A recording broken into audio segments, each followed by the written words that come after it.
नमस्कार, स्वागत है आप सभी का आपके अपने YouTube चैनल पॉलिटेक्निक कॉलेज 91 में।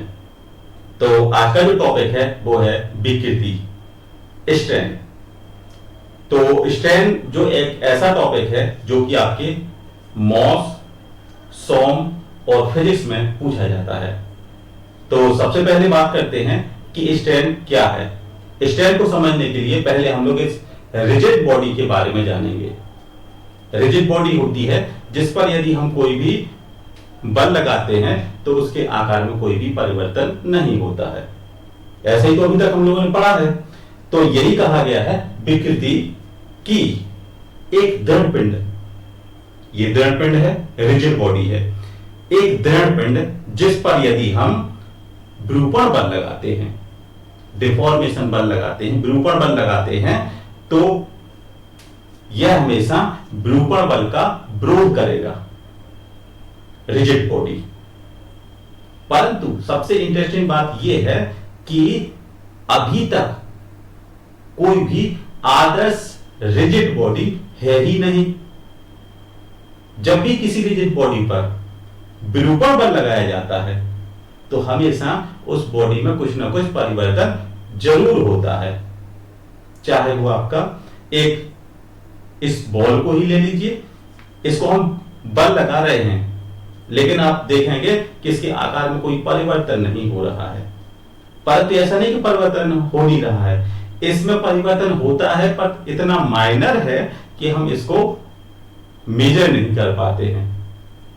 अदरवाइज इसमें परिवर्तन होता जरूर है। तो यही कहा गया है कि कोई भी एक आदर्श रिजिड बॉडी है ही नहीं। ठीक है, इसलिए हमेशा बाह्य विरूपण बल लगाने पर सभी दृढ़ पिंडों की विमाओं में कुछ ना कुछ परिवर्तन जरूर होता है। ठीक है, अतः किसी पिंड की विमा में आया परिवर्तन तथा उस बॉडी की प्रारंभिक विमा का जो अनुपात है वो हमारा विकृति कहलाता है। विकृति जिसे हम लोग एक विमाहीन राशि के रूप में जानते हैं। तो विकृति क्या हो जाता है? विकृति बराबर हो जाता है आपका यहां पर विकृति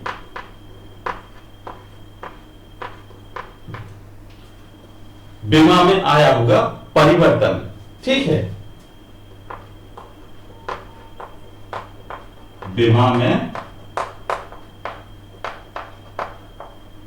परिवर्तन, ठीक है, अपॉन प्रारंभिक विमा। ठीक है, मतलब क्या है कि यदि हमने किसी बॉडी पर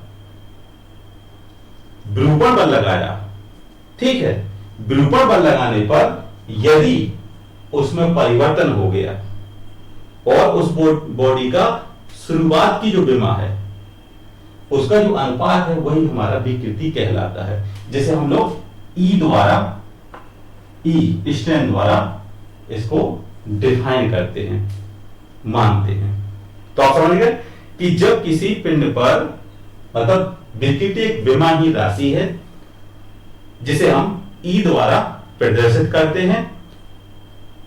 यदि हम किसी भी रिजिड बॉडी के ऊपर, दृढ़ पिंड के ऊपर यदि विरूपण बल लगाते हैं तो रिजिड बॉडी के आकार में कोई परिवर्तन नहीं होता है या फिर वो परिवर्तन का विरोध करता है।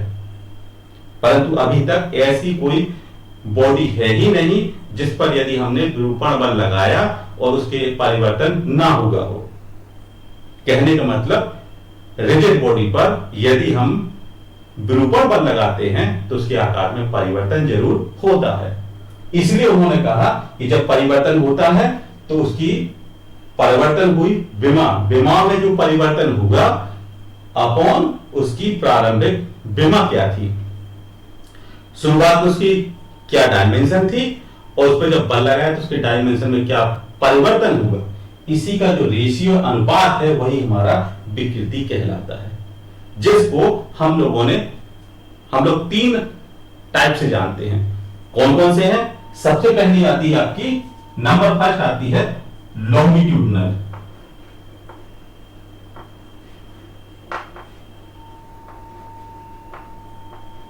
लॉन्गिट्यूडनल स्ट्रेन, अनुदैर्ध्य विकृति।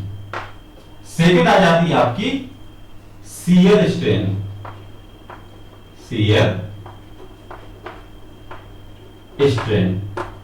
और थर्ड आती है आपकी वॉल्यूमेट्रिक स्ट्रेन। ठीक है, अनुदैर्ध्य विकृति, कर्तन विकृति और आयतन विकृति। ठीक है, जिसमें से थोड़ा इसको समझना पड़ेगा, बाकी ये और ये काफी आसान है। तो सबसे पहले देखते हैं लॉन्गिट्यूडनल स्ट्रेन क्या होती है। लॉन्गिट्यूडनल स्ट्रेन को समझने के लिए हम लोग क्या करेंगे, एक फिगर की सहायता से समझेंगे। एक यहां पर एक छत है, छत को हम लोग क्या करते हैं, यहां ऐसी लाइनों के द्वारा इसको डिनोट करते हैं, मतलब इसका जो सिरा है वो क्या है, फिक्स है। इस पर क्या किया, एक रबर का एक कोई लास्टिक है, हमने यहां पर लटका दी। ठीक है, तो इसकी जो लंबाई थी वो है L, इसकी लंबाई हो गई L। ठीक, अब इसके बाद तो जैसा कहा गया E, लॉन्गिट्यूडनल स्ट्रेन विकृति क्या है कि हमने इस पे शुरुआत में इसकी जो लंबाई थी वो थी हमारी L, और जब हमने इस पे एक भार लटका दिया, W लटका दिया, तो इसकी जो लंबाई है वो आ गई यहां पर इतनी बढ़ गई। W लगाने पर ये लंबाई डेल L यहां पर बढ़ गई। कितनी हो गई, डेल L। परिवर्तित आकार और प्रारंभिक आकार का जो अनुपात है वो हमारा लॉन्गिट्यूडनल स्ट्रेन कहलाता है। यहां तक क्लियर। अब आता है आपका सेकंड, आता है शियर स्ट्रेन। शियर स्ट्रेन के बारे में पहले हम लोग क्या करेंगे, फिगर को समझेंगे। ठीक है, शियर स्ट्रेन क्या होता है, फिगर के माध्यम से। काफी आसान है, बस थोड़े पॉइंट है वो आप ध्यान रखेंगे तो आपके वो डाउट क्लियर हो जाएगा। शियर स्ट्रेन, ठीक है। सेकंड पॉइंट, इसको समझेंगे हम लोग एक फिगर के माध्यम से। एक आयत बनाया, इसके अंदर एक ये वाला आयत,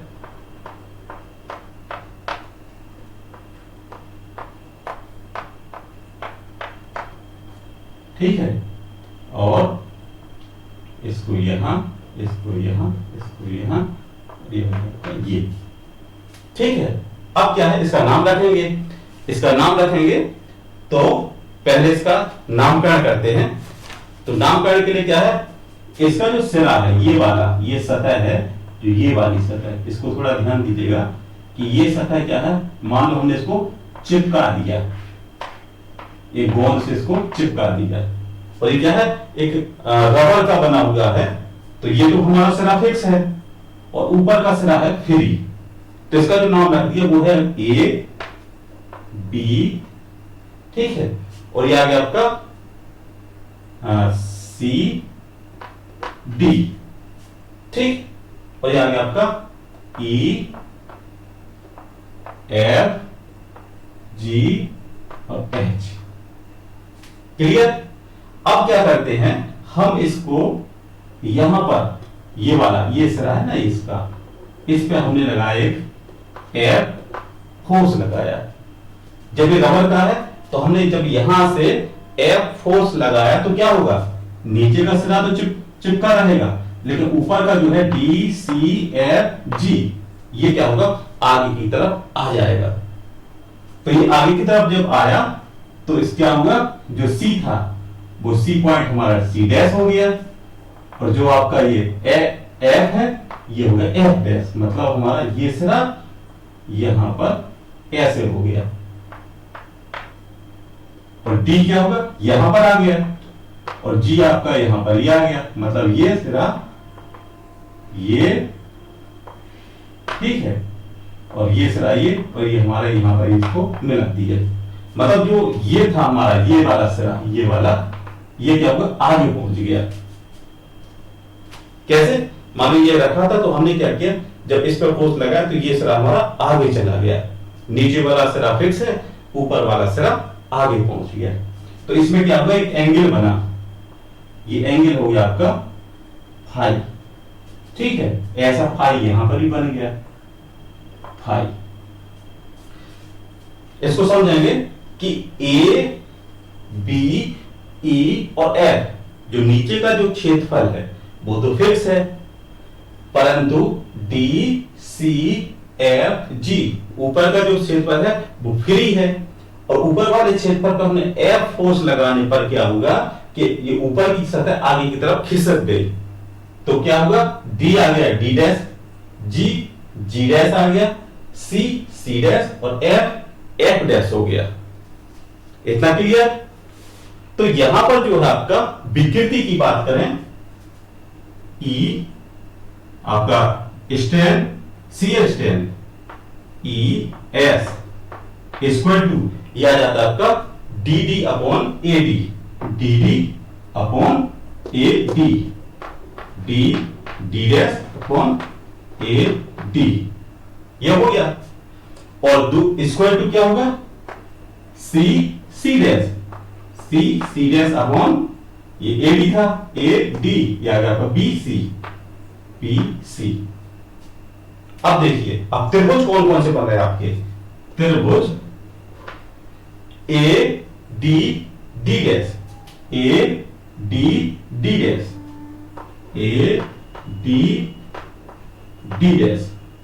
दूसरा त्रिभुज कौन सा है हमारा, दूसरा त्रिभुज है आपका B C C dash, B C C dash, B C C dash, ठीक है, इक्वल टू कोण, कौन कौन से कोण बन रहे हैं आपके, सी बी सी, सी बी सी क्या है, इसको हम यहां पर लिख देते हैं, C B C dash, C B C dash क्या है, ये हमारा फाई है, जो हमने यहां फाई बनाया, यहां पर भी एंगल बन रहा है फाई, ये तो एंगल दोनों तरफ बनेगा, क्योंकि जो सतह ऊपर की है वो आगे जा रही है, तो ये भी फाई गया और ये भी आपका फाई आ गया।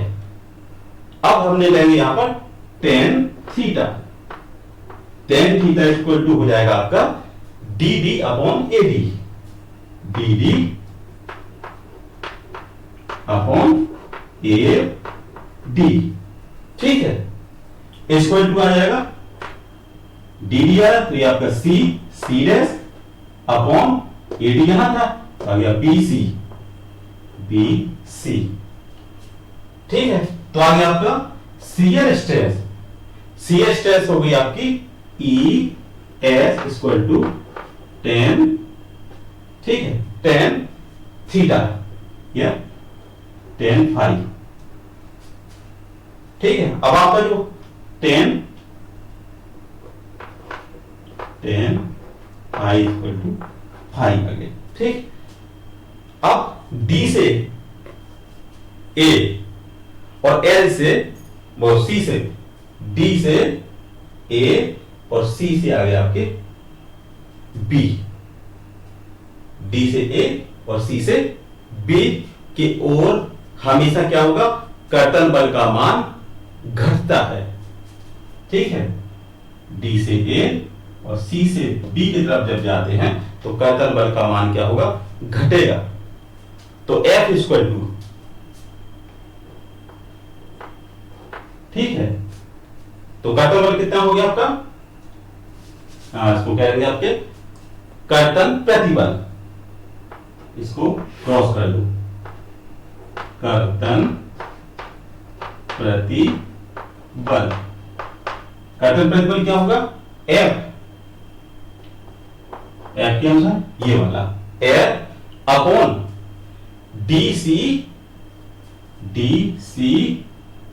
और F G, D C F G upon D C F G अब देखिए इसमें क्या है, डी सी हमारा क्या है, एल है, और एफ जी हमारा एल है। ठीक है, मतलब क्या है, इसकी भुजाएं हैं, लंबाई, ये मतलब इसकी लंबाई एल लंबाई की भुजाएं हैं, तो ये आ गया आपका एल और ये भी एल है, तो क्या होगा, एल और एल इक्वल टू आ जाएगा आपका एल स्क्वायर। ठीक है, ये हो गया इसका शियर स्ट्रेस। ठीक, अब इसके बाद बात करेंगे वॉल्यूमेट्रिक स्ट्रेस की। स्ट्रेन, वॉल्यूमेट्रिक स्ट्रेन क्या कहता है, इसको इतना समझ में आ गया। अब इसको क्या करेंगे, वॉल्यूमेट्रिक को समझेंगे। वॉल्यूमेट्रिक स्ट्रेन में क्या है, इसको वॉल्यूमेट्रिक स्ट्रेन, इनका मतलब है कि यदि कोई बॉडी है, ये वाली, इसको ये कर दो, ये ठीक है, अगर हम इस बॉडी में इसकी तरफ खींचें, एक इस तरफ खींचें, एक नीचे की तरफ खींचें, एक इस तरफ खींचें, और सामने खींचें और पीछे खींचें, एफ बल लगाएं,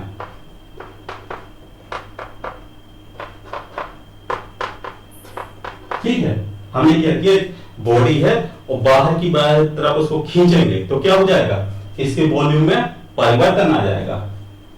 तो आ गया V equal to del B upon B.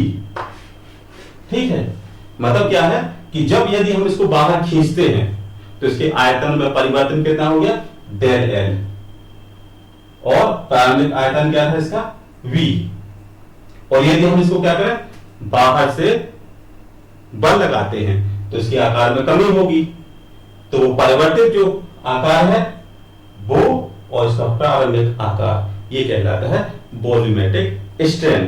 कैसे कि मान लीजिए कोई एक आयताकार बॉडी है, वॉल्यूम में है, और इस पे आपने क्या किया, चारों तरफ से खींचते हैं तो उसके आकार में वृद्धि होती है, या फिर चारों तरफ से उसको दबाते हैं तो उसके आकार में कमी होती है, तो वही कहते हैं कि डेल बी परिवर्तित वॉल्यूम अपॉन शुरुआत का वॉल्यूम, इसका जो अनुपात है वही हमारा वॉल्यूमेट्रिक स्ट्रेन कहलाता है।